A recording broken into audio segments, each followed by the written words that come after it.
ನೆನ್ನೆ ಸಂಜೆ ನಮ್ಮ ಆಫೀಸ್ ತನಕ ಬಂದು ಯಾರೋ ಒಬ್ಬರು ಒಂದು ಪತ್ರ ಕೊಟ್ಟು ಹೋಗಿದ್ದಾರೆ. ನ್ಯೂಸ್ ಅವರ್ನಲ್ಲಿ ರಾಜಕೀಯ ಸುದ್ದಿಗಳನ್ನೇ ಜಾಸ್ತಿ ಹೇಳ್ತೀರಿ, ಸುದ್ದಿ ಅಂದರೆ ರಾಜಕೀಯ ಸುದ್ದಿ ಅನ್ನೋ ಹಂಗೆ ಆಗಿಬಿಟ್ಟಿದೆ, ನಮಗೆ ಬೇರೆ ಸುದ್ದಿಗಳನ್ನೂ ತಿಳ್ಕೋಬೇಕು ಅಂತ ಆಸಕ್ತಿ ಅಂತ ಪತ್ರ ಕೊಟ್ಟು ಹೋಗಿದ್ದಾರೆ. ನಿಮ್ಮ ಅಭಿಪ್ರಾಯವನ್ನು ನಾನು ತುಂಬ ಹೃದಯದಿಂದ ಗೌರವಿಸ್ತೀನಿ. ಬಟ್ ರಾಜಕಾರಣ ಅನ್ನೋದು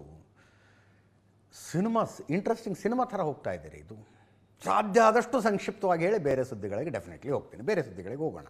ಸಾಧ್ಯ ಆದಷ್ಟು ಸಂಕ್ಷಿಪ್ತವಾಗಿ ಹೇಳಿ. 3 ಜನರ ಫೋಟೋಗಳನ್ನು ನಮ್ಮ ಸ್ಕ್ರೀನ್ ಮೇಲೆ ನೋಡ್ತಾ ಇದ್ದೀರಿ. ಈ ಫೋಟೋಗಳ ಪೈಕಿ ಮಮತಾ ಬ್ಯಾನರ್ಜಿಯವರು ವಿಧಾನಸಭಾ ಸೋಲಿನ ಅತಿ ದೊಡ್ಡ ಸಂತ್ರಸ್ತೆ. ಅವರು ಸ್ವತಃ ಭವಾನಿಪುರದಲ್ಲಿ MLA ಎಲೆಕ್ಷನ್ ಸೋತರು. MLA ಎಲೆಕ್ಷನ್ ಸೋತ ನಂತರ ಪಕ್ಷನೇ ಇಲ್ಲ ನನ್ನ ಕೈಯಲ್ಲಿ ಅನ್ನೋ ಹಂಗಾಗ್ಬಿಟ್ಟಿದೆ. 3 ದಿನಗಳಲ್ಲಿ 3 ಜನ ರಾಜ್ಯಸಭಾ ಸದಸ್ಯರು ರಾಜೀನಾಮೆ ಕೊಟ್ಟರು. ಮೊದಲು 52 ಶಾಸಕರ ಬಂಡಾಯ ಎದ್ದಿದ್ದಾರೆ ಅಂತಿತ್ತು. ನಿನ್ನೆ ಬಂಡಾಯ ಎದ್ದವರ ನೇತೃತ್ವ ವಹಿಸಿರುವ ವ್ಯಕ್ತಿ ಬಂದು ಹೇಳ್ತಾರೆ ನಮ್ಮ ಜೊತೆಗೆ 64 MLAಗಳಿದ್ದಾರೆ ಅಂತ. 20 MPಗಳು ಹೋಗಿ ಲೋಕಸಭೆ ಸ್ಪೀಕರ್ಗೆ ಲೆಟರ್ ಕೊಟ್ಟಿದ್ದಾರೆ, ನಮ್ಮದು ಪ್ರತ್ಯೇಕ ಗುಂಪು, ನಾವಿನ ಮೇಲೆ NDA ಬೆಂಬಲಿಸ್ತೀವಿ ಅಂತ. ಒಬ್ಬರ ನಂತರ ಒಬ್ಬರಂತೆ ಈಗ ರಾಜ್ಯಸಭಾ ಸದಸ್ಯರುಗಳ ರಾಜೀನಾಮೆ, ಮತ್ತೊಂದು ರಾಜೀನಾಮೆಯನ್ನು ಸಲ್ಲಿಕೆಯನ್ನು ನೋಡ್ತಾ ಇದ್ದೀರಿ. ರಾಜ್ಯಸಭೆಯ ಸ್ಪೀಕರ್ ಆಗಿ ಉಪರಾಷ್ಟ್ರಪತಿಗಳಿರ್ತಾರೆ. ಉಪರಾಷ್ಟ್ರಪತಿಗಳಿಗೆ ಪ್ರಕಾಶ್ ಚಿಕ್ ಬರಾಯಿಕ್ ಅನ್ನುವ ಮತ್ತೊಬ್ಬ ರಾಜ್ಯಸಭಾ ಸದಸ್ಯರ ರಾಜೀನಾಮೆ. ಸುಖೇಂದು ಶೇಖರ್ ರಾಯ್ ಮೊದಲು ಕೊಟ್ಟರು, ಆನಂತರ ಸುಷ್ಮಿತಾ ದೇವ್ ಕೊಟ್ಟರು. ನಿನ್ನೆ ರಾಜೀನಾಮೆನ ಇವತ್ತು ಪ್ರಕಾಶ್ ಬರಾಯಿಕ್ ಕೊಟ್ಟಿದ್ದಾರೆ. ಬೆಂಕಿ ಹತ್ತಿರೋ ಹಡಗಿನಿಂದ ಸಮುದ್ರಕ್ಕೆ ಜಿಗಿತಾರೆ ನೋಡಿ ಪ್ರಾಣ ಉಳಿಸ್ಕೊಳ್ಳೋದಕ್ಕೆ, ಹಂಗೆ ಜಿಗಿದಂಗೆ ಅನ್ನಿಸ್ತಾ ಇದೆ. ಇವರು 3 ರಾಜ್ಯಸಭಾ ಸದಸ್ಯರ ರಾಜೀನಾಮೆ ಕೊಟ್ಟರು. ತೃಣಮೂಲ ಕಾಂಗ್ರೆಸ್ನ 3 ಜನ ರಾಷ್ಟ್ರೀಯ ಮಟ್ಟದ ನಾಯಕರುಗಳು ಕೂಡ ಪಕ್ಷಕ್ಕೆ ರಾಜೀನಾಮೆ ಕೊಟ್ಟಿದ್ದಾರೆ. ಅಜ್ಮಲ್ ಸಿದ್ದಿಕಿ ಅಲ್ಪಸಂಖ್ಯಾತ ಕಾರ್ಯದರ್ಶಿಯಾಗಿದ್ದರು, ತೃಣಮೂಲ ಕಾಂಗ್ರೆಸ್ನ ಅಲ್ಪಸಂಖ್ಯಾತ ಕಾರ್ಯದರ್ಶಿ. ಅಭಿಜಿತ್ ಮಜುಮ್ದಾರ್ ಅಸ್ಸಾಂ ತೃಣಮೂಲ ಕಾಂಗ್ರೆಸ್ನ ಮುಖ್ಯಸ್ಥರಾಗಿದ್ದರು, ರಾಜೀನಾಮೆ ಕೊಟ್ಟರು. ಸಂತನು ಸೇನ್ ತೃಣಮೂಲ ಕಾಂಗ್ರೆಸ್ನ ರಾಷ್ಟ್ರೀಯ ವಕ್ತಾರರಾಗಿದ್ದರು. TV ಡಿಬೇಟ್ಗಳಲ್ಲಿ ತೃಣಮೂಲ ಕಾಂಗ್ರೆಸ್ಸನ್ನು ಪ್ರತಿನಿಧಿಸ್ತಾ ಇದ್ದಂಥವರು ಪಕ್ಷಕ್ಕೆ ರಾಜೀನಾಮೆ ಕೊಟ್ಟಿದ್ದಾರೆ. ಈ 20 ಜನ ಸಂಸದರ ಪತ್ರ ಕೊಟ್ಟಿದ್ದಾರಲ್ಲ ಓಂ ಬಿರ್ಲಾ ಅವರಿಗೆ, ಅವರ ಪೈಕಿ ಶತ್ರುಘ್ನ ಸಿನ್ಹಾ ಅವರು ಇದಾರೋ ಇಲ್ಲವೋ? ನೆನ್ನೆ ಬಂದ ಪಟ್ಟಿಯಲ್ಲಿ ಶತ್ರುಘ್ನ ಸಿನ್ಹಾನೂ ಸೈನ್ ಮಾಡಿದ್ದಾರೆ ಅಂತಿತ್ತು. ಇವತ್ತು ಶತ್ರುಘ್ನ ಸಿನ್ಹಾ ಹೇಳ್ತಾ ಇದ್ದಾರೆ ನಾನು ಆ ಪಟ್ಟಿಯಲ್ಲಿಲ್ಲ, ನನ್ನ ಕಷ್ಟ ಕಾಲದಲ್ಲಿ ಮಮತಾ ಬ್ಯಾನರ್ಜಿ ನನ್ನ ಕೈ ಹಿಡಿದಿದ್ದಾರೆ, ನಾನು ಮಮತಾ ಬ್ಯಾನರ್ಜಿ ಅವರ ಜೊತೆಗೆ ಇದ್ದೀನಿ ಅಂತ ಶತ್ರುಘ್ನ ಸಿನ್ಹಾ. ಮುಂದೇನೀಗ ಬಂಡಾಯ ಎದ್ದವರು MLAಗಳು ವಿಧಾನಸಭೆ ಸ್ಪೀಕರ್ಗೆ, MPಗಳು ಲೋಕಸಭೆ ಸ್ಪೀಕರ್ಗೆ ಪತ್ರ ಕೊಟ್ಟುಬಿಟ್ಟಿದ್ದಾರೆ. ಇನ್ನು ಇವರು ಚುನಾವಣಾ ಆಯೋಗಕ್ಕೆ ಹೋಗ್ತಾರೆ, ನಮ್ಮದೇ ರಿಯಲ್ ತೃಣಮೂಲ ಕಾಂಗ್ರೆಸ್ ಅಂತ. ಸೇಮ್ ಟು ಸೇಮ್ ಮಹಾರಾಷ್ಟ್ರದಲ್ಲಿ ಏಕನಾಥ್ ಶಿಂಧೆ ಏನು ಮಾಡಿದ್ರಲ್ಲ, ಶಿವಸೇನೆಯಿಂದ 2/3 MLAಗಳನ್ನು ಹೊರಗೆ ಕರ್ಕೊಂಡು ಬಂದು ಅದನ್ನೇ ಇವರು ಮಾಡ್ತಾರೆ. ಮುಂದಿನ ಸ್ಟೆಪ್ ಇದೆ, ನಮ್ಮದೇ ನಿಜವಾದ ತೃಣಮೂಲ ಕಾಂಗ್ರೆಸ್ಸು, ತೃಣಮೂಲ ಕಾಂಗ್ರೆಸ್ಸಿನ ಚಿಹ್ನೆ ನಮಗೆ ಕೊಡಿ ಅಂತ. ಅದಾದ ಮೇಲೆ ಮುಂದಿನ ಪ್ರಶ್ನೆ ಇನ್ನೂ ದೊಡ್ಡದಿದೆ. ಈ ಕೇಂದ್ರ ಸರ್ಕಾರದವರು ಎಲೆಕ್ಷನ್ ಬಾಂಡ್ ಅಂತ ಒಂದು ತಂದಿದ್ರಲ್ಲ, ರಾಜಕೀಯ ಪಕ್ಷಗಳು ಚುನಾವಣಾ ಖರ್ಚಿಗೆ ದುಡ್ಡು ಸಂಗ್ರಹಿಸೋದಕ್ಕೊಂದು ವ್ಯವಸ್ಥೆ ಮಾಡಿದ್ರಲ್ಲ, ಎಲೆಕ್ಷನ್ ಬಾಂಡ್. ಅದರ ಪ್ರಶ್ನೆ ಸುಪ್ರೀಂ ಕೋರ್ಟ್ಗೆ ಹೋದಾಗ ಸುಪ್ರೀಂ ಕೋರ್ಟ್ ತಾರಾಮಾರ ಬೈದು ಅದನ್ನು ಕ್ಯಾನ್ಸಲ್ ಮಾಡ್ತಲ್ಲ. ಬೈದು ಕ್ಯಾನ್ಸಲ್ ಮಾಡೋ ತನಕ ರಾಜಕೀಯ ಪಕ್ಷಗಳ ದುಡ್ಡು ತಗೊಂಡ್ಬಿಟ್ಟಿದ್ದಾವೆ. ಅದನ್ನು ಖಂಡತುಂಡವಾಗಿ ವಿರೋಧಿಸಿದ ಕಾಂಗ್ರೆಸ್ನವರು ತಗೊಂಡಿದ್ದಾರೆ, ತೃಣಮೂಲ ಕಾಂಗ್ರೆಸ್ನವರು ತಗೊಂಡಿದ್ದಾರೆ. ಅತಿ ಹೆಚ್ಚು ಬಂದದ್ದು BJPಗೆ, ಸೆಕೆಂಡ್ ಹೈಯೆಸ್ಟ್ ಬಂದಿದ್ದು ಕಾಂಗ್ರೆಸ್ಸಿಗೆ, ಥರ್ಡ್ ಹೈಯೆಸ್ಟ್ ಬಂದಿದ್ದು ತೃಣಮೂಲ ಕಾಂಗ್ರೆಸ್ಸಿಗೆ. ಎಷ್ಟು? ಒಂದು ಅಂದಾಜಿನ ಪ್ರಕಾರ 1,600 ಕೋಟಿ ರೂಪಾಯಿ. ಈಗ ತೃಣಮೂಲ ಕಾಂಗ್ರೆಸ್ ಮಮತಾ ಬ್ಯಾನರ್ಜಿ ಅವ್ರದ್ದು ಅಲ್ಲ ಅಂದರೆ ಆ 1,600 ಕೋಟಿಯೂ ಮಮತಾ ಬ್ಯಾನರ್ಜಿ ಅವ್ರದ್ದು ಅಲ್ಲ ಅಂತ.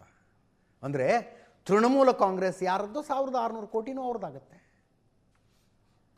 ಬಂಡಾಯ ಎದ್ದವರ ಗಮನ ಅದರ ಮೇಲೂ ಇದೆ. ನಾಟ್ ಅ ಸ್ಮಾಲ್ ಅಮೌಂಟ್, 1,600 ಕೋಟಿ. 64 ಶಾಸಕರು ನಮ್ಮ ಪರವಾಗಿದ್ದಾರೆ ಅಂತ ಬಂಡಾಯ ಎದ್ದಿರುವವರು ಹೇಳ್ತಾ ಇದ್ದಾರೆ. ಅದರ ಅರ್ಥ ಇನ್ನು 16 MLAಗಳ ಮಮತಾ ಬ್ಯಾನರ್ಜಿ ಜೊತೆಗಿದ್ದಾರೆ ಅಂತ. 29 ಸಂಸದರು ಟೋಟಲ್ ತೃಣಮೂಲ ಕಾಂಗ್ರೆಸ್ನಿಂದ ಗೆದ್ದಿದ್ದು, ಒಬ್ಬರು ತೀರ್ಕೊಂಡಿದ್ದಾರೆ. 20 ಜನ ಹೋಗಿ ಪತ್ರ ಕೊಟ್ಟಿದ್ದಾರೆ ಓಂ ಬಿರ್ಲಾ ಅವರಿಗೆ, ಲೋಕಸಭೆ ಸ್ಪೀಕರ್ಗೆ. ಅದರ ಅರ್ಥ ಇನ್ನು 8 ಜನ ಸಂಸದರು ಮಮತಾ ಬ್ಯಾನರ್ಜಿ ಜೊತೆಗಿದ್ದಾರೆ ಅಂತ. ನೋಡಿ, ಇದೆಲ್ಲದರ ನಡುವೆ ಪೀಕ್ ಆಫ್ ಮಿಸ್ಮ್ಯಾನೇಜ್ಮೆಂಟ್ ಅಂತ ಯಾಕೆ ಇದನ್ನು ಕರಿಬಹುದು ಅಂದರೆ, ಇಂಥ ದುಸ್ಥಿತಿಯಲ್ಲಿ, ದುರ್ಭರ ಸ್ಥಿತಿಯಲ್ಲಿ ಮಮತಾ ಬ್ಯಾನರ್ಜಿ ಅವರ ಜೊತೆಗೆ ಗಟ್ಟಿಯಾಗಿ ನಿಂತ್ಕೊಂಡು ವಾದ ಮಾಡ್ತಿದ್ದವರು Kalyan Banerjee. Is designated senior counsel ಅವರು ಇವತ್ತು ಕ್ಯಾಮರಾ ಮುಂದೆ ಬಂದು ಹೇಳ್ತಾ ಇದ್ದಾರೆ, ಮಮತಾ ಬ್ಯಾನರ್ಜಿ ನಾನು ಬೇಕು, ಅಭಿಷೇಕ್ ಬ್ಯಾನರ್ಜಿ ಬೇಕು, ಆರಿಸಿಕೊಳ್ಳಬೇಕು ಅಂತಿದ್ದಾರೆ. ಕಾರಣ ಇಷ್ಟೇ, ತೃಣಮೂಲ ಕಾಂಗ್ರೆಸ್ನ ಅಷ್ಟೂ ಕೇಸ್ಗಳನ್ನು ಇವರು ನಡೆಸ್ತಾ ಇದ್ರು. ಇವತ್ತು ಬೆಳಗ್ಗೆ ಒಂದು ಕೇಸ್ ಇತ್ತು, ಬೆಳತನಕ ಓದಿ ರೆಡಿಯಾಗಿದ್ದಾರೆ ಅವರು ಕೇಸ್ ವಾದ ಮಾಡೋದಕ್ಕೆ. ಫೋನ್ ಬಂತಂತ ಇವ್ರಿಗೆ ಏಕಾಏಕಿ, ನೀವು ಬರಬೇಡಿ, ನಾವು ಬೇರೆಯವ್ರಿಗೆ ಕೇಸ್ ಕೊಟ್ಟಿದ್ದೀವಿ ಅಂತ. ಏನ್ರಿ ಇದು ಹಿಂಗೆ ಅಂತ ಕೇಳ್ತಿದ್ದಾರೆ ಕಲ್ಯಾಣ ಬ್ಯಾನರ್ಜಿ. ಅದೇನೋ ಅಂತಾರಲ್ಲ, ಕೇಡಗಾಲದಲ್ಲಿ ಏನೋ ಮರಿ ಹಾಕಿತ್ತಂತೆ, ಹಾಗಾಗಿದೆ. ಕಷ್ಟಪಟ್ಟು ಕಟ್ಟಿದ ಪಕ್ಷ ಕಣ್ಣು ಮುಂದೆನೇ ಬಿದ್ದು ಹೋಗ್ತಾ ಇದ್ದರೆ ಮಮತಾ ಬ್ಯಾನರ್ಜಿ ಏನು ಮಾಡ್ತಿದ್ದಾರೆ ಅಂತಲೇ ಅರ್ಥ ಆಗ್ತಿಲ್ಲ. ಪಕ್ಷ ಉಳಿಸ್ಕೊಳ್ಳೋದಕ್ಕೆ ಈ ತಾಯಿ ಏನು ಪ್ರಯತ್ನ ಮಾಡ್ತಿದ್ದಾರೆ ಗೊತ್ತೇ ಆಗ್ತಿಲ್ಲ. ಇವ್ರ ಜಾಗದಲ್ಲಿ ಬೇರೆ ಯಾರು ಆಗಿದ್ದರೆ ಸಿಟ್ಟಿಗೆದ್ದು ಕುಳಿತವರ ಮನೆ ತನಕ ಹೋಗಿ ಆಗಿದ್ದಾಗೋಯ್ತು, ಅಭಿಷೇಕನ ಮೇಲೆ ನಿಮಗೆ ಇಷ್ಟು ಸಿಟ್ಟು ಅಂತ ಗೊತ್ತಾಗಲಿಲ್ಲ ನನಗೆ, ಬನ್ನಿ ನಿಮ್ಮಿಂದಾಗಿ ಪಕ್ಷ ಆಗಿದೆ, ಇವನೇನು ಅಭಿಷೇಕ ನೆನ್ನೆ ಮೊನ್ನೆ ಬಂದವನು, ಅವನನ್ನು ಪಕ್ಷದಿಂದ ಕಿತ್ತಾಕ್ತೀನಿ, ಅಥವಾ ಅವನು ನಿನ್ನ ಕೆಲಸ ನೀನು ನೋಡ್ಕೊಂಡಿರು ಅಂತ ಹೇಳ್ತೀನಿ. ಮನವೊಲಿಸಿ ಮಾತಾಡಿ ಏನಾರು ಒಂದು ಮಾಡಬಹುದಾಗಿತ್ತು. ಮಮತಾ ಬ್ಯಾನರ್ಜಿ ಅದು ಯಾವುದನ್ನು ಮಾಡ್ತಿಲ್ಲ. ಕಲ್ಯಾಣ ಬ್ಯಾನರ್ಜಿನೇ ತಿರುಗಿ ಬಿದ್ದುಬಿಟ್ರು. ನೋಡಿ, ಈ ಬಂಡಾಯ ಎದ್ದವರು ಯಾರೂ ಮಮತಾ ಬ್ಯಾನರ್ಜಿಯ ವಿರುದ್ಧ ಒಂದು ಶಬ್ದ ಮಾತಾಡಿಲ್ಲ. ಒಂದು ಶಬ್ದ ದೀದಿ ಅಂತಲೇ ಮಾತಾಡ್ತಾರೆ ಅವರು. ಸಿಟ್ಟಿರೋದು ಯಾರ ಮೇಲೆ? ಮಮತಾ ಬ್ಯಾನರ್ಜಿ ಅಳಿಯನ ಮೇಲೆ, ತಮ್ಮನ ಮಗನ ಮೇಲೆ. ಕುಟುಂಬದ ವ್ಯಾಮೋಹ ಅನ್ನೋದು ಇಷ್ಟರ ಮಟ್ಟಿಗೆ ಹೋಗೋದಕ್ಕೆ ಸಾಧ್ಯ ಏನ್ರಿ? ಇನ್ನೊಂದು ದೃಶ್ಯ ನೋಡ್ತಾ ಇದ್ದೀರಿ. ಈತ ಜಹಾಂಗೀರ್ ಖಾನ್, ಅಭಿಷೇಕ್ ಬ್ಯಾನರ್ಜಿಯ ಪರಮಾಪ್ತ. ಕೇಸ್ ಆಗಿದ್ವು ಈತನ ಮೇಲೆ. ಯಾವ ಏರಿಯಾದಲ್ಲಿ ವಿಪರೀತ ಉರಿದಾಡ್ತಿದ್ನು ಪೊಲೀಸರು ಕರ್ಕೊಂಬಂದು ಬರ್ಮುಡ ಮೇಲೆ ನಡೆಸ್ಕೊಂಡು ಹೋದ್ರಲ್ಲಿ. ವಿಪರೀತ ಉರಿದಾಡ್ತಿದ್ದ ಆಯ್ತ. ಇಂಥ ದೃಶ್ಯಗಳು ನಿಮಗೆ ಹುಡುಕಬೇಕು ಅಂತ ಹೊರಟ್ರೆ ನೂರಾರು ಸಿಕ್ಬಿಡ್ತಾವೇನೋ ಇಂಟರ್ನೆಟ್ನಲ್ಲಿ. ಇವತ್ತು ಯಾವುದೋ ಒಬ್ಬ ಮಾಜಿ ಎಮ್ ಎಲ್ ಎ ಹೆಂಡತಿ ಹೊಡೆದ್ಬಿಟ್ಟಿದ್ದಾರೆ ಜನ. ಹಾಗೆಲ್ಲ ಮಾಡಬಾರ್ದು, ನಿನ್ನ ಗಂಡ ಭಾಳ ಹಾರಾಡ್ತಿದ್ದ ಅಂತ. ಎಮ್ ಎಲ್ ಎ ಆಗಿದ್ದಾಗ ಭಾಳ ಹಾರಾಡ್ತಿದ್ದ ನಿನ್ನ ಗಂಡ ಅಂತ. ಜಹಾಂಗೀರ್ ಫಾಲ್ಟಾ ಏರಿಯಾದಲ್ಲಿ, ಫಾಲ್ಟಾ ಅಂದರೆ ಯಾವುದು ಗೊತ್ತಾಯ್ತಲ್ಲ, ಈತ ಫಾಲ್ಟಾದ ಎಮ್ ಎಲ್ ಎ ಆಗಿದ್ದ ಜಹಾಂಗೀರು. ಈ ಎಲೆಕ್ಷನ್ ಟೈಮ್ನಲ್ಲಿ ಬಿ ಜೆ ಪಿಗೆ ಓಟ್ ಹಾಕಬಾರ್ದು ಅಂತ ಬಿ ಜೆ ಪಿ ಅಭ್ಯರ್ಥಿಯ ಮುಂದೆ ಬಟನ್ ಒತ್ತೋ ಜಾಗದಲ್ಲಿ ಸ್ಟಿಕ್ಕರ್ ಅಂಟಿಸ್ಬಿಟ್ಟಿದ್ರು ಕಾಣಿಸ್ದೇ ಇರೋ ಹಾಗೆ. ಕೊನೆಗೆ ಇಡೀ ಫಾಲ್ಟಾ ಕ್ಷೇತ್ರದ ಚುನಾವಣೆಯನ್ನೇ ರದ್ದು ಮಾಡಿ ರಿಸಲ್ಟ್ ಬಂದ ಮೇಲೆ ಇನ್ನೊಂದು ಎಲೆಕ್ಷನ್ನನ್ನು ಘೋಷಣೆ ಮಾಡೋದ್ರಲ್ಲಿ, ಆ ಎಲೆಕ್ಷನ್ನಲ್ಲಿ ಈ ಜಹಾಂಗೀರ್ ಹಿಂದೆ ಸರ್ಕೊಂಬಿಟ್ಟ. ನಾನು ನಿಲ್ಲೋದಿಲ್ಲ, ನಾನು ಇದನ್ನೇ ವಾಪಸ್ ತಗೊಂಡ್ಬಿಟ್ಟಿದ್ದೀನಿ ಅಂತ ಹೇಳ್ದ. ನಿರೀಕ್ಷೆಯಂತೆ ಬಿ ಜೆ ಪಿ ದೊಡ್ಡ ಪ್ರಮಾಣದಲ್ಲಿ ಗೆಲ್ತಲ್ಲಿ. ಈತನ ಮೇಲೆ ಕೇಸ್ ಆಗಿದ್ದವು, ಪೊಲೀಸರು ಹುಡುಕ್ತಾ ಇದ್ರು. ಇವತ್ತು ಅಭಿಷೇಕ್ ಬ್ಯಾನರ್ಜಿನೂ CID ಎದುರಿಗೆ ವಿಚಾರಣೆಗೆ ಬಂದರು. ಆ ಶಾಸಕರುಗಳ ಫೋರ್ಜರಿ ಸಹಿ ಮಾಡಿದ ಪ್ರಕರಣದಲ್ಲಿ ಕೋರ್ಟ್ ಹೇಳ್ತು 6 ತಾಸಿನೊಳಗೆ ವಿಚಾರಣೆಗೆ ಹೋಗಲಿಲ್ಲ ಅಂದರೆ ಬಂದು ಎಳ್ಕೊಂಡು ಹೋಗ್ತಾರಪ್ಪ ನಿನ್ನ ಅಂತ. ಬೇರೆ ದಾರಿ ಇರಲಿಲ್ಲ. ಮಮತಾ ಬ್ಯಾನರ್ಜಿ ತಮ್ಮನ ಮಗ ಅಭಿಷೇಕ್ ಬ್ಯಾನರ್ಜಿ MLAಗಳ ಸಹಿ ನಕಲಿ ಮಾಡಿದ, ಫೋರ್ಜರಿ ಮಾಡಿದ ಪ್ರಕರಣದಲ್ಲಿ CID ಎದುರು ವಿಚಾರಣೆಗೆ ಹಾಜರು. ಹೈಕೋರ್ಟ್ ಆದೇಶ ಕೊಡ್ತು, ಕಲ್ಕತ್ತಾ ಹೈಕೋರ್ಟ್.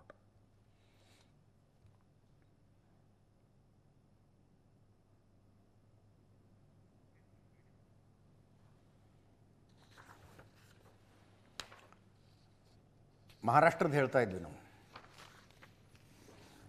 ಶಿವಸೇನೆ ಉದ್ಧವ್ ಠಾಕ್ರೆ ಬಣದ 9 MP ಗಳ ಪೈಕಿ 7 ಜನ ಏಕನಾಥ್ ಶಿಂದೆ ಜೊತೆ ಟಚ್ಚಲ್ಲಿದ್ದಾರಂತೆ. ಅವರು NDAಗೆ ಬೆಂಬಲ ಘೋಷಿಸಿಬಿಡಬಹುದು ಅಂತ. ಅಲ್ಲಿ NCPಲಿ ಮತ್ತೊಂದು ಸುದ್ದಿ ಇತ್ತು. NCP ನಮ್ಮ ಶರದ್ ಪವಾರರ ಪಕ್ಷ. ಅಜಿತ್ ಪವಾರ್ ಅಲ್ಲಿ 2/3 MLAಗಳನ್ನು ಕರ್ಕೊಂಡೋಗಿ BJP ಸರ್ಕಾರ ಸೇರ್ಕೊಂಡ್ರು. ಶರದ್ ಪವಾರ್ರಿಗೆ ಪಕ್ಷ ಉಳಿಸ್ಕೊಳ್ಳೋದು ಕಷ್ಟ ಅನ್ನೋಂಗಾಯಿತು. ಅಜಿತ್ ಪವಾರ್ ವಿಮಾನ ಅಪಘಾತದಲ್ಲಿ ಮೃತಪಟ್ಟರು. ಅವರ ಪತ್ನಿ ಚುನಾವಣೆ ಗೆದ್ದಿದ್ದಾರೆ. ಅವರು BJP ಜೊತೆಗೆ ಮುಂದುವರಿತಾ ಇದ್ದಾರೆ, ಉಪಮುಖ್ಯಮಂತ್ರಿ ಆಗಿದ್ದಾರೆ ಅವರು. ಉಪಮುಖ್ಯಮಂತ್ರಿ ಆಗಿದ್ದಾರೆ, ಮಿನಿಸ್ಟರ್ ಆಗಿದ್ದಾರೆ. ಚರ್ಚೆ ಏನಿತ್ತು ಅಂದರೆ ಅಜಿತ್ ಪವಾರ್ರ ಬಣ ಏನಿತ್ತಲ್ಲ NCPದು, ಅಲ್ಲಿಗೆ ಶರದ್ ಪವಾರ್ರ ಬಣವೂ ಬಂದು ಸೇರಿಕೊಂಡು ಬಿಡುತ್ತೆ. ಶರದ್ ಪವಾರ್ ಪುತ್ರಿ ಸುಪ್ರಿಯಾ ಸುಳೆ ಕೇಂದ್ರ ಸಚಿವರಾಗ್ತಾರೆ ಅಂತ. ಈಗ ನೋಡಿದ್ರೆ ಸುಪ್ರಿಯಾ ಸುಳೆ ಅವರು ಕಾಂಗ್ರೆಸ್ ಜೊತೆ ಮರ್ಜ್ ಆಗಬಹುದು ಅನ್ನುವ ಸಂಶಯ ಬರುವಂಥ ಹೇಳಿಕೆ ಕೊಟ್ಟಿದ್ದಾರೆ. ಯಾಕಂದರೆ ಮಮತಾ ಬ್ಯಾನರ್ಜಿ ಜೊತೆ ಗಟ್ಟಿಯಾಗಿ ನಿಂತ್ಕೊಳ್ತೀವಿ ನಾವು ಅನ್ನೋ ಥರ. ಪಶ್ಚಿಮ ಬಂಗಾಳದಲ್ಲಿ ಮಮತಾ ಬ್ಯಾನರ್ಜಿ ಅವರ ಕೈಯಲ್ಲಿ ತೃಣಮೂಲ ಕಾಂಗ್ರೆಸ್ ಉಳಿಯತ್ತೋ ಉಳಿಯೋದಿಲ್ಲವೋ ಅನ್ನೋ ಪ್ರಶ್ನೆಗೆ ಇವತ್ತೇನಾದ್ರು ಉತ್ತರ ಕೇಳಿದ್ರೆ ಉಳಿಯೋದಿಲ್ಲ ಅಂತಲೇ ಅರ್ಥ. ಮಾಡಿದ್ದುನ್ನೋ ಮಹಾರಾಯ ಅಂತಾರಲ್ಲ, ಹಾಗಾಗಿದೆ. ಆದರೆ ಅಲ್ಲಿ ಅಷ್ಟೇ ಆಗಿದ್ದರೆ ಮಿಸ್ಮ್ಯಾನೇಜ್ಮೆಂಟು ಅನ್ಬೋದು. ಉತ್ತರ ಪ್ರದೇಶದಲ್ಲಿ ಸಮಾಜವಾದಿ ಪಕ್ಷ ಅಖಿಲೇಶ್ ಯಾದವ್ ಅವರ ಕೈಯಲ್ಲಿ ಉಳಿಯತ್ತೋ ಉಳಿಯೋದಿಲ್ವೋ ಅಂತ ಚರ್ಚೆಗಳು ಶುರುವಾಗಿದ್ದಾವೆ. ಇದೇನೋ ಬಹಳ ದೊಡ್ಡ ಮೂಮೆಂಟ್ ಆಗಿಬಿಟ್ಟಿದೆ, ಯಾರೋ ಬಂದು ಬಹಿರಂಗವಾಗಿ ಹೇಳಿಬಿಟ್ಟಿದ್ದಾರೆ. ಆ ಪರಿಸ್ಥಿತಿ ಇಲ್ಲ. ಅಖಿಲೇಶ್ ಯಾದವ್ ಇಂಗ್ಲೆಂಡ್ ಪ್ರವಾಸದಲ್ಲಿದ್ದಾರೆ. ಈ ಕಡೆ ಅವರ ಪಕ್ಷದ 25 ಸಂಸದರು, 55 MLAಗಳು BSP ಜೊತೆಗೆ ಟಚ್ನಲ್ಲಿದ್ದಾರಂತೆ. ಮಾಯಾವತಿ ಅವ್ರನ್ನ ಜಾಯ್ನ್ ಆಗ್ತಾರಂತವ್ರು. ಮೇಲ್ನೋಟಕ್ಕೆ ಮಾಯಾವತಿ ಅವರ ಜೊತೆಗೆ ಸಂಪರ್ಕದಲ್ಲಿದ್ದಾರೆ, BSP ಜಾಯ್ನ್ ಆಗ್ತಾರೆ ಅಂತ ಅನಿಸಿದ್ರು. ಇದರ ಲಾಭ ಆಗೋದು ಕೇಂದ್ರದಲ್ಲಿ NDAಗೆ. ಮಾಯಾವತಿ ನ್ಯಾಷನಲ್ ಇಶ್ಯೂಗಳು ಬಂದಾಗ NDA ಜೊತೆಗೆ ನಿಂತ್ಕೋತಾರೆ, BJP ನೇತೃತ್ವದ ಮೈತ್ರಿಯನ್ನು ಬೆಂಬಲಿಸ್ತಾರೆ. ಅಂದರೆ ಎಲ್ಲೋ ಒಂದು ಕಡೆ ನೀಟಾಗಿ ಗೇಮ್ ಪ್ಲಾನ್ ನಡೀತಿದೆ ಅಂತ ಅರ್ಥ ಇದ್ರದ್ದು ಅಷ್ಟೇ. ಗೇಮ್ ಪ್ಲಾನ್ ನಡೀತಾ ಇದೆ. ಸರಿನಾ ತಪ್ಪ ಅನ್ನೋದು ನೀವು ಯಾವ ಕಡೆ ನಿಂತ್ಕೊಂಡು ನೋಡ್ತಾ ಇದ್ದೀರಿ ಅನ್ನೋದ್ರ ಮೇಲೆ ಡಿಪೆಂಡ್ ಅಷ್ಟೇ. ಪಶ್ಚಿಮ ಬಂಗಾಳದ ವಿಷಯದಲ್ಲಿ ನಾನು ಸಂಜೆ ಹೇಳ್ತಾ ಇದ್ದೆ, ತೃಣಮೂಲ ಕಾಂಗ್ರೆಸ್ನಲ್ಲಿ ಅಧ್ವಾನ ಎದ್ದು ಹೋಗಿದೆ. ಅದರ ಉಪಯೋಗ BJP ತಗೊಳ್ಳೋದಪ್ಪ, ಉಪಯೋಗ ತಗೊಳ್ಳೋದು. ನೀವು BJPಯ ವಿರುದ್ಧ ಇದ್ದರೆ ಅದು ದುರುಪಯೋಗ ಅನಿಸುತ್ತೆ, BJPಯ ಪರವಾಗಿದ್ದರೆ ಸದುಪಯೋಗ ಅನಿಸುತ್ತೆ. ಹಾಗೆ ಉತ್ತರ ಪ್ರದೇಶದಲ್ಲಿ ಕಾರಣ ಏನು?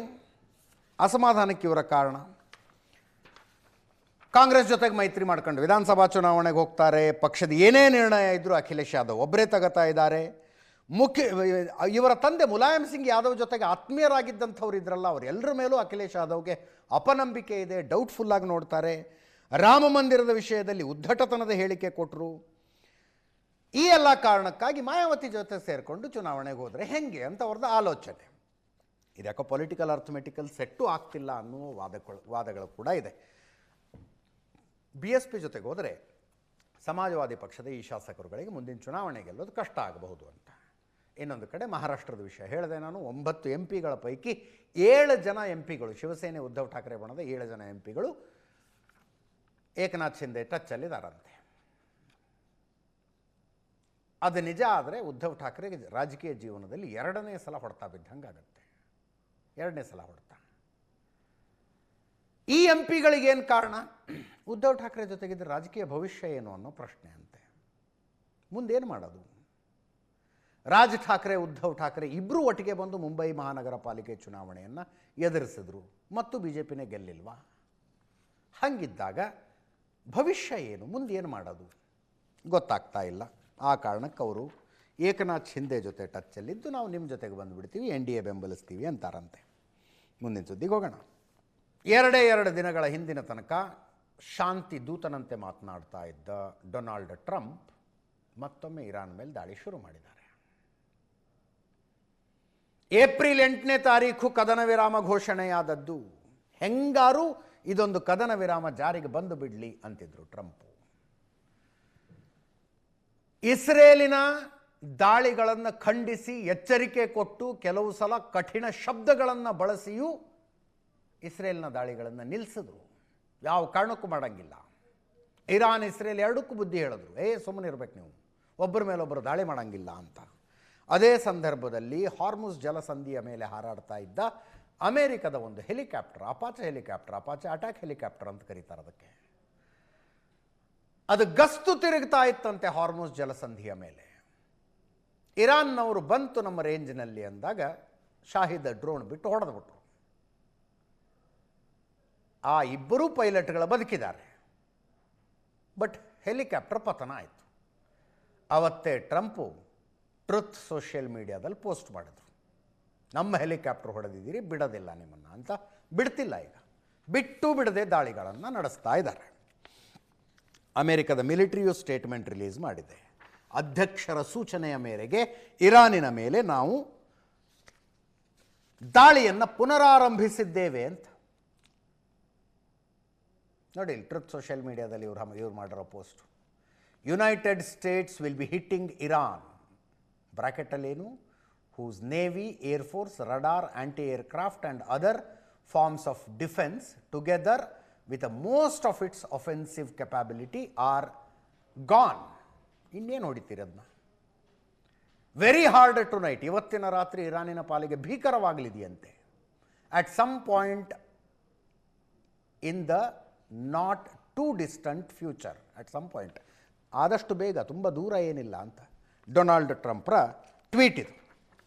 ಟ್ವೀಟ್ ಅಲ್ಲ, ಟ್ರುತ್ ಸೋಷಿಯಲ್ ಮೀಡಿಯಾದಲ್ಲಿ ಹಾಕಿರುವಂಥ ಪೋಸ್ಟ್. ಇದರ ಮಧ್ಯದಲ್ಲಿ ಭಾರತದ 3 ಹಡಗುಗಳನ್ನು ಅಮೆರಿಕ ಟಾರ್ಗೆಟ್ ಮಾಡಿದೆ. ತೈಲ ಟ್ಯಾಂಕರ್ಗಳ ಬಹುತೇಕ ದೃಶ್ಯಗಳಲ್ಲಿ ನೋಡ್ತಾ ಇದ್ದೀರಿ. ಹಾರ್ಮುಜ್ ಜಲಸಂಧಿಯನ್ನು ಪ್ರವೇಶಿಸುವಾಗ ಅಥವಾ ಅದರಿಂದ ಹೊರಗೆ ಬರ್ತಾ ಇರುವಾಗ 3 ಹಡಗುಗಳ ಮೇಲೆ ದಾಳಿ. ಅದರ ಪೈಕಿ 1 ಹಡಗಿನ ಮೇಲೆ ದಾಳಿಯಾದಾಗ 3 ಭಾರತೀಯರು ಪ್ರಾಣ ಬಿಟ್ಟಿದ್ದಾರೆ. ಆದಿತ್ಯ ಶರ್ಮಾ ಡೆಕ್ ಕೆಡೆಟ್ ಆಗಿ ಕೆಲಸ ಮಾಡ್ತಾ ಇದ್ದಂಥ ಹುಡುಗ, ಶಿವಾನಂದ್ ಚೌರಾಸಿಯಾ ಎಂಜಿನ್ ಫಿಟ್ಟರ್, ಪಟ್ನಾಳ್ ಸುರೇಶ್ ಮುಖ್ಯ ಎಂಜಿನಿಯರ್. ನಿನ್ನೆ 3 ಜನ ನಾಪತ್ತೆ ಅಂತ ಇತ್ತು, ಇವತ್ತು ಖಚಿತವಾಗಿದೆ, ಆ 3 ಜನ ಮೃತಪಟ್ಟಿದ್ದಾರೆ. ಅಮೆರಿಕದ್ದೇ ದಾಳಿ ಇದು. IRGCದು, ಇರಾನ್ದು, ಯಾರ ಮೇಲೂ ಸಂಶಯ ಇಲ್ಲ, ಅಮೆರಿಕದ್ದೇ ದಾಳಿ. ದಾಳಿಯ ವಿಡಿಯೋಗಳು ಬಂದಿದ್ದಾವೆ ನೋಡಿ. MT ಸೆಟ್ಟಬೆಲ್ಲೋ ಅನ್ನೋ ಹಡಗು,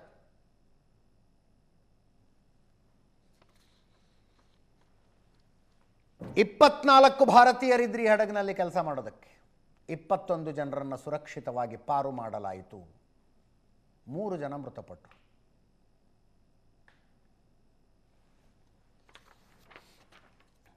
MT ಮ್ಯಾರಿಸಿವೆಕ್ಸ್ ಅನ್ನುವ ಹಡಗಿನ ಮೇಲೆ ದಾಳಿ ಆಯಿತು. 24 ಜನ ಇದ್ದರು, 24 ಜನರನ್ನು ರಕ್ಷಿಸಲಾಯಿತು. MT ಸೆಟಬೆಲ್ಲೋ ಹಡಗು ಇದು, 24 ಜನ ಇದ್ದರು, 21 ಜನರನ್ನು ರಕ್ಷಿಸುವಲ್ಲಿ ಮಾತ್ರ ಯಶಸ್ವಿ ಆಗಲಾಯಿತು. 3 ಜನ ಮೃತಪಟ್ಟರು. MT ಜಲವೀರ್ ಅನ್ನುವಂಥ ಇನ್ನೊಂದು ಹಡಗಿನ ಮೇಲೆ ಅಟ್ಯಾಕು, 20 ಜನ ಭಾರತೀಯರು ಅದರಲ್ಲಿ ಕೆಲಸ ಮಾಡ್ತಾ ಇದ್ದರು, 20 ಜನರನ್ನು ಸುರಕ್ಷಿತವಾಗಿ ರಕ್ಷಣೆ ಮಾಡಲಾಗಿದೆ. ಕೇಂದ್ರ ಬಂದರ ಸಚಿವ ಸರ್ಬಾನಂದ್ ಸೋನೋವಾಲ್ ಅವರು ಟ್ವೀಟ್ ಮಾಡಿದ್ದಾರೆ. ಪಲಾವ್ ದೇಶದ ಧ್ವಜ ಹೊತ್ತ MT ಸೆಟ್ಟಬೆಲ್ಲೋ ಹಡಗಿನ ಮೇಲೆ ದಾಳಿಯಾಗಿದೆ. ದಾಳಿಯಲ್ಲಿ ಕಾಣೆಯಾಗಿದ್ದ 3 ಭಾರತೀಯರು ಮೃತಪಟ್ಟಿದ್ದಾರೆ. ಮೃತದೇಹಗಳನ್ನು ಪತ್ತೆ ಹಚ್ಚಿ ಗುರುತಿಸಿದ ನಂತರ ಈಗ ದೃಢಪಡಿಸಲಾಗಿದೆ. ಇದು ನಮ್ಮ ಸಮುದ್ರ ಕುಟುಂಬಕ್ಕೆ, ಅಂದರೆ ಮರೈನ್ ಫ್ಯಾಮಿಲಿ ಅಂತಾರೆ, ಸಮುದ್ರ ಕುಟುಂಬಕ್ಕೆ ಭಾರೀ ನಷ್ಟವಾಗಿದೆ. ಈ ಕಷ್ಟದ ಸಮಯದಲ್ಲಿ ಮೋದಿ ಸರ್ಕಾರ ದುಃಖಿತರೊಂದಿಗೆ ನಿಲ್ಲುತ್ತದೆ. ಮೃತದೇಹ ತ್ವರಿತವಾಗಿ ಹಿಂದಿರುಗಿಸಲು ಅಧಿಕಾರಿಗಳಿಗೆ ನಿರ್ದೇಶನ ಕೊಡಲಾಗಿದೆ ಅಂತ ಭಾರತ ವಿದೇಶಾಂಗ ಇಲಾಖೆಯ ಸ್ಟೇಟ್ಮೆಂಟ್ ಇದೆ. ಒಮನ್ ಕರಾವಳಿಯಲ್ಲಿ ಸೆಟ್ಟಬೆಲ್ಲೋ ಹಡಗಿನ ಮೇಲೆ ದಾಳಿ ಖಂಡನೀಯ. ಒಮನ್ನಲ್ಲಿರುವ ನಮ್ಮ ರಾಯಭಾರ ಕಚೇರಿ ಪರಿಸ್ಥಿತಿಯನ್ನು ಗಮನಿಸ್ತಾ ಇದೆ. ಈ ಪ್ರದೇಶದಲ್ಲಿ ಹಡಗು ಸಾಗಣೆಯ ಮೇಲೆ ನಡೆಯುತ್ತಿರುವ ದಾಳಿ ಕಳವಳಕಾರಿ. ಶಾಂತಿ ಮತ್ತು ಸ್ಥಿರತೆಗಾಗಿ ರಾಜತಾಂತ್ರಿಕ ಪರಿಹಾರಕ್ಕಾಗಿ ಮಾತುಕತೆ ನಡೆಸಿ ವಾಣಿಜ್ಯ ಹಡಗು ಸಾಗಣೆಗಳನ್ನು ಗುರಿಯಾಗಿಸಿಕೊಳ್ಳುವುದು ಕೊನೆಯಾಗಬೇಕು ಅಂತ ಭಾರತ ವಿದೇಶಾಂಗ ಇಲಾಖೆಯ ಸ್ಟೇಟ್ಮೆಂಟ್ ಇದು.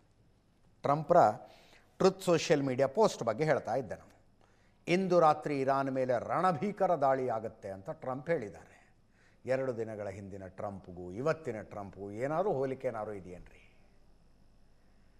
ಇಸ್ರೇಲ್ ದಾಳಿ ನಡೆಸ್ತಾ ಇದ್ದರೆ ಬೈದು ಸುಮ್ಮನಾಗಿಸಿದವರು ಟ್ರಂಪ್. ಸುಮ್ಮನಿರಿ, ಇನ್ನೊಂದು 2-3 ದಿವಸದಲ್ಲಿ ಒಂದು ಒಳ್ಳೆ ಅಗ್ರಿಮೆಂಟ್ ಆಗ್ತಾ ಇದೆ ಇರಾನ್ಗೂ ಅಮೆರಿಕಕ್ಕೂ ಮಧ್ಯದಲ್ಲಿ ಅಂತ ಬೈದು ಸುಮ್ಮನಿರಿಸಿದ ಟ್ರಂಪು ಇವತ್ತು ರಣಭೀಕರ ದಾಳಿ ಮಾಡ್ತಿದ್ದೀವಿ ಅಂತ ಪೋಸ್ಟ್ ಹಾಕ್ತಾ ಇದ್ದಾರೆ. ಶೀಘ್ರವೇ ಖಾರ್ಗ್ ದ್ವೀಪವನ್ನು ವಶಕ್ಕೆ ಪಡಿತೀವಿ, ಇರಾನಿನ ತೈಲ ಮಾರುಕಟ್ಟೆ ಸಂಪೂರ್ಣವಾಗಿ ವಶಕ್ಕೆ ಪಡಿತೀವಿ, ವೆನಿಜುವೆಲಾದಂತೆ ಇರಾನಿನ ಆಯಿಲ್ ಮತ್ತು ಗ್ಯಾಸ್ ಮಾರ್ಕೆಟ್ ನಮ್ಮ ವಶದಲ್ಲಿರುತ್ತೆ. ಅಂದರೆ ವೆನಿಜುವೆಲಾನಲ್ಲಿ ಇಷ್ಟೆಲ್ಲ ದಾಳಿ ಮಾಡಬೇಕಾದ ಅವಶ್ಯಕತೆಯೇ ಬರಲಿಲ್ಲ. ಒಂದು ಆಪರೇಷನ್ ಪ್ಲ್ಯಾನ್ ಮಾಡಿದ್ರು, ಅಲ್ಲಿ ಹೋಗಿ ಹೊರಗೆ ಮರೀನ್ ಕಮಾಂಡೋಗಳು ಹೇಳಿದ್ರು, ಅಲ್ಲಿನ ಅಧ್ಯಕ್ಷರನ್ನು ಕಿಡ್ನ್ಯಾಪ್ ಮಾಡಿಕೊಂಡು ಬಂದರು, ಸರ್ಕಾರ ಬದಲಿಸಿದರು. ಈಗ ಅಮೇರಿಕ ಯಾರಿಗೆ ಹೇಳುತ್ತೋ ಅವರಿಗೆ ವೆನಿಜುವೆಲಾ ಆಯಿಲ್ ಮಾರಬೇಕು, ಯಾರಿಗೆ ಹೇಳುತ್ತೋ ಅವರಿಗೆ ಮಾರಂಗಿಲ್ಲ. ಹಾಗೆ ಇರಾನದ್ದು ಮಾಡ್ತೀವಿ ಅಂತ ಟ್ರುತ್ ಸೋಷಿಯಲ್ ಮೀಡಿಯಾದಲ್ಲಿ ಪೋಸ್ಟ್ ಮಾಡಿದ್ದಾರೆ.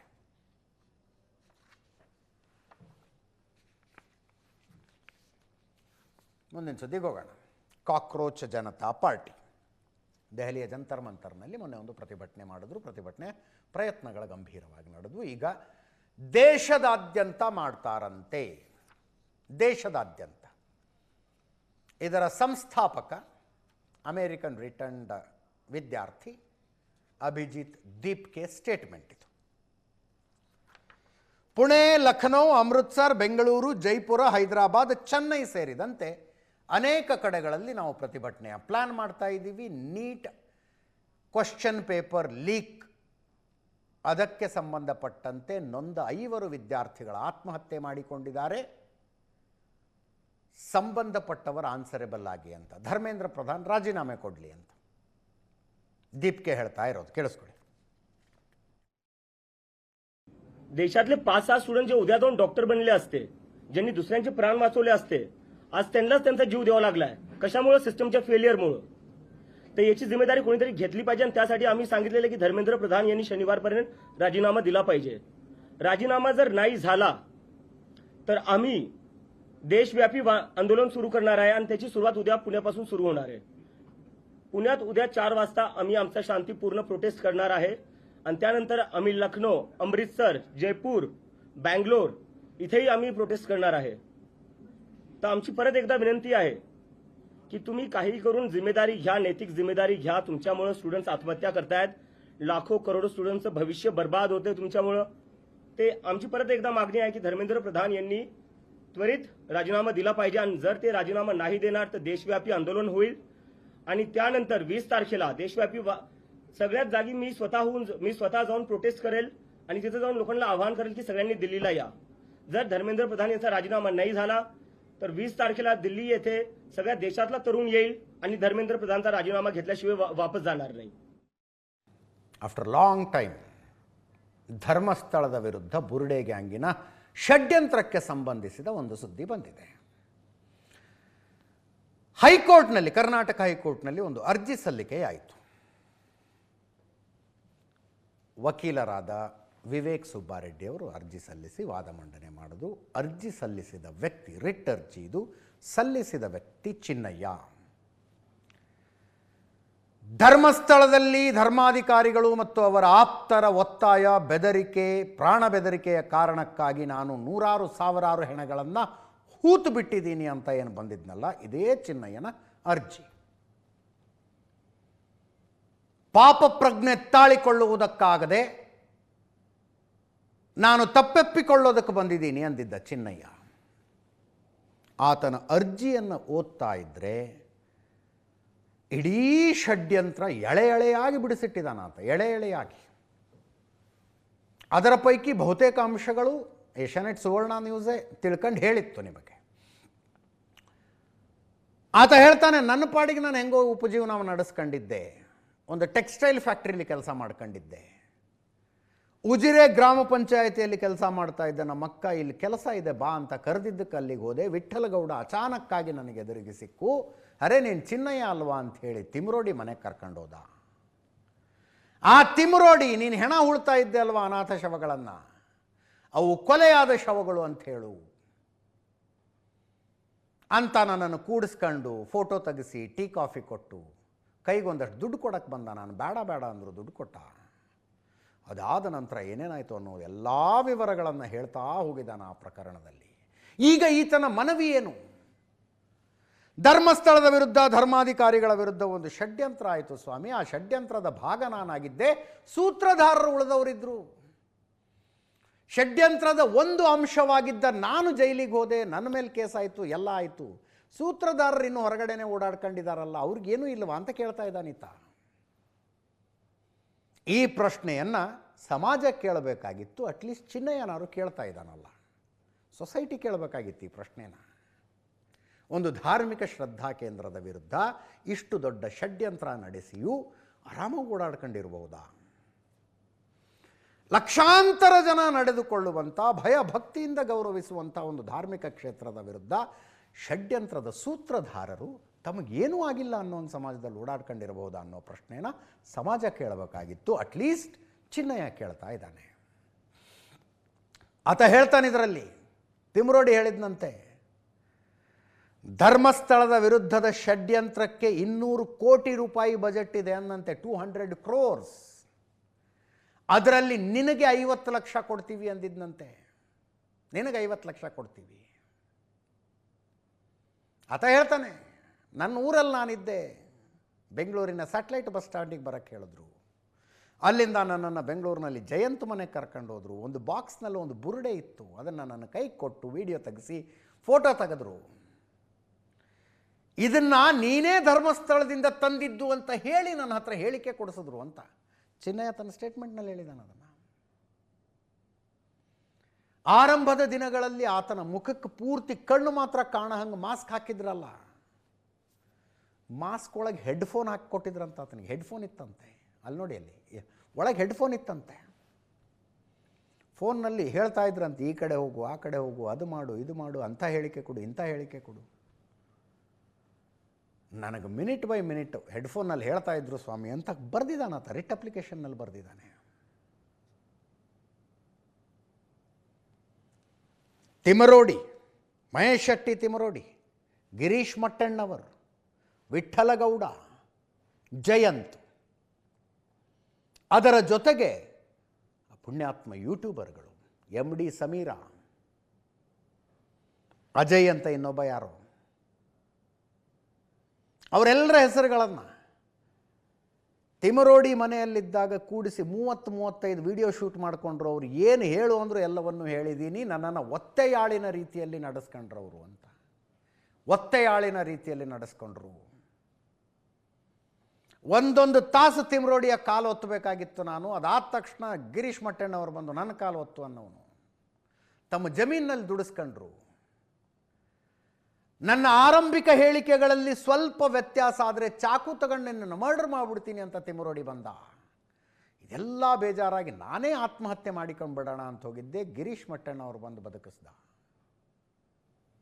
ಅಂತಿಮವಾಗಿ ಇವರ ಒತ್ತಡ, ಪ್ರಾಣ ಬೆದರಿಕೆ ಎಲ್ಲಿ ತನಕ ಹೇಳ್ತಿದ್ರಂದರೆ, ಯಾವ ಜಾಗದಲ್ಲಿ ನೀನು ಗುಂಡಿ ತೋಡಿಸಿದೆಯಾ ಅಲ್ಲೇ ಕೊಂದು ನೀನು ಅದೇ ಗುಂಡಿಲಿ ಹೂತು ಬಿಡ್ತೀವಿ ಅಂತಿದ್ರಂತೆ ಚಿನ್ನಯ್ಯನಿಗೆ. ರಿಟ್ ಅಪ್ಲಿಕೇಶನ್ನಲ್ಲಿದೆ ಇದು, ಅಲ್ಲೇ ಹೂತು ಬಿಡ್ತೀವಿ ನಿನ್ನ ಅಂತಿದ್ರಂತೆ. ನಿನ್ನ ಹೆಂಡತಿ ಮಕ್ಕಳನ್ನ ಜೀವಂತ ಬಿಡೋದಿಲ್ಲ ಅಂತಿದ್ರಂತೆ. ಅಪ್ಲಿಕೇಶನ್ನಲ್ಲಿ ಆತ ಹೇಳಿರೋದು ಹೇಳ್ತಾ ಇದ್ದೀನಿ ನಾನು ನಿಮಗೆ. ಅಂತಿಮವಾಗಿ ಇದು ಪೀಕಿಗೆ ಹೋದಾಗ SIT ಮುಂದೆ ಸತ್ಯ ಒಪ್ಕೊಂಡ್ಬಿಡೋಣ ಅಂಥೇಳಿ ನಾನು ಏನೇನು ನಡೆದಿದೆಯೋ ಯಥಾವತ್ತಾಗಿ ಹೇಳಿಬಿಟ್ಟೆ. ಷಡ್ಯಂತ್ರದ ಸೂತ್ರಧಾರಿ ಅಂತ ನೀನೇ ಮೊದಲನೇ ಆರೋಪಿ ಅಂದರು. ಮತ್ತು ಉಳಿದವ್ರ ಕಥೆ ಏನು ಅಂತ ಈತ ಕೇಳ್ತಾ ಇರೋದು. ಉಳಿದವ್ರದ್ದೇನು ಹಂಗಿದ್ರೆ? ವಿಮಾನದಲ್ಲಿ ಈತನನ್ನು ದಿಲ್ಲಿಗೆ ಕರ್ಕೊಂಡೋದ್ರು. ಜಯಂತ ಟ್ರೈನ್ನಲ್ಲಿ ತಲೆಬುರುಡೆ ತಗೊಂಡು ದಿಲ್ಲಿ ತನಕ ಬಂದಿದ್ದಂತೆ. ಸುಪ್ರೀಂ ಕೋರ್ಟಿಗೆ ತಗೊಂಡು ಹೋಗ್ಬೇಕು ತಲೆಬುರುಡೆ ಅಂತ. ವಕೀಲರು ಬೈದ್ರಂತೆ, ಸುಪ್ರೀಂ ಕೋರ್ಟಿಗೆ ಇಂಥದ್ದೆಲ್ಲ ಮಾಡಿದರೆ ಉಗಿದು ಆಚೆಗಟ್ತಾರೆ ಅಂತ. ಅಲ್ಲಿಂದ ಇಲ್ಲಿಗೆ ಬಂದರು. ಗಿರೀಶ್ ಮಟ್ಟಣ್ಣವರು ಒಂದು ಸಲ ಫೋನ್ ಮಾಡಿ, ಈತ ತಮಿಳಲ್ಲ, ತಮಿಳಿನ ಜನಪ್ರಿಯ ನಟ ಪ್ರಕಾಶ್ ರಾಜ್ ಮಾತಾಡ್ತಾರೆ ಅಂತ ಫೋನ್ ಕೊಟ್ಟನಂತೆ ಗಿರೀಶ್ ಮಟ್ಟಣ್ಣವರ್. ಪ್ರಕಾಶ್ ರಾಜ್ ಹೇಳಿದ್ರಂತೆ, ಮಟ್ಟಣ್ಣವರು ಹೆಂಗೆ ಹೇಳ್ಕೊಡ್ತಾರೆ ಹಾಗೆ ಸ್ಟೇಟ್ಮೆಂಟ್ ಕೊಟ್ಟುಬಿಡಪ್ಪ, 29ನೇ ತಾರೀಕು ಬರ್ತೀನಿ, ನಿನ್ನ ತಬ್ಕತೀನಿ ನಾನು ಅಂತ ಪ್ರಕಾಶ್ ರಾಜ್ ಹೇಳಿದ್ರಂತೆ. ಯಾರಿಗೂ ಇಲ್ಲದೆ ಇರೋ ಶಿಕ್ಷೆ ನನಗೆ ಯಾಕೆ ಅಂತ ಚಿನ್ನಯ್ಯ ಕೇಳ್ತಾ ಇದ್ದಾನೆ. ಪ್ರಶ್ನೆ ವ್ಯಾಲಿಡ್ ಆಗಿದೆ ಅಲ್ವಾ? ನೋಡೋಣ ಹೈಕೋರ್ಟ್ ಏನು ಹೇಳುತ್ತೆ. SITಗೆ ನೋಟಿಸ್ ಕೊಟ್ಟಿದ್ದಾರೆ. SIT ಇನ್ನೂ ಅಂತಿಮ ವರದಿಯನ್ನೇ ಸಲ್ಲಿಸಿಲ್ಲ ಈ ಪ್ರಕರಣದಲ್ಲಿ. ನೋಡೋಣ ಹೈಕೋರ್ಟ್ ಮುಂದೆ ಬಂದು SIT ಏನು ಹೇಳುತ್ತೋ. ಇದರೊಂದಿಗೆ ಇವತ್ತಿನ ನ್ಯೂಸ್ ಅವರು ಮುಗಿಸ್ತಾ ಇದ್ದೀವಿ. ನೇರ ದಿಟ್ಟ ನಿರಂತರ ಸುದ್ದಿಗಾಗಿ ನೋಡ್ತಾ ಇರಿ ಏಷ್ಯಾನೆಟ್ ಸುವರ್ಣ ನ್ಯೂಸ್.